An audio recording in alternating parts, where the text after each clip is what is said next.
जय श्रीराम पोरांनो, स्वागत आहे तुमचं आपल्या आणखीन एक नव्या ब्लॉगामध्ये. नवीन दिवस नवीन सुरुवात बरं का. निघलं कॉलेजला कन चाललं कॉलेजमध्ये घुसता आहे निसर्गरम्य वातावरण. एक गाणं ठेवलं, काळ्या मातीत ती पण नाही हो गाई. कॉलेजामध्ये आमच्या निस्ता अभ्यास चालतो. किती दिवस बाद आपली जीवा भावाची मैत्रीण भेटली गाई. तिला बोलतो दोन शब्दांत मग भेटतो बरं का तुम्हाला. बाबो हे बघा आप्पा का कुच्चर हरभरा गाई. लय पारशान करतो मी, याला पारशानच करतो राहतो नुसतं.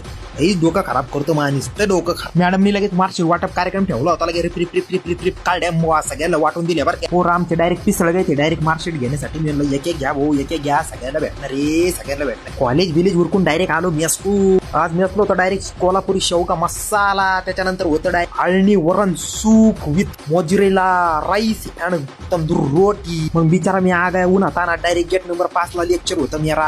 जे बी पोरापरी गेट नंबर 5च्या बिल्डिंग मध्ये ते कमेंट मध्ये मला नक्की सांगा ते बॅनर कशासाठी लावलेले आहे आणि त्याचं काय काम आहे. आपला होता आता सेमिनार, पण सेमिनारला जायच्या आधी हल्ली तिथून कल्टी आणि घुसलो लॅबात. लय अभ्यास होतो. धाड टाईप केलं आणि लोक म्हणून जरा का वाजू राहिले एवढं मोठं घाबरट होते सगळे. मला काही नाही अभ्यास करू राहिलो. तोपर्यंत आजूबांनी मस्त लॅबामध्ये झोपा काढल्या. चला आता निघलो घरी. कांडक भेटला, अरे चिन्मय क्रुझर कंपनीचा मालक भेटला. वावो साक्षात दर्शन झाले ना. फायनल सगळ्या वायरा गोळा केल्या, टाकल्या दप्तर. आशा करतो गाईस तुम्हाला आपला ब्लॉग आवडला असेल गाईस, तर जय श्रीराम गाईस, फॉलो करा.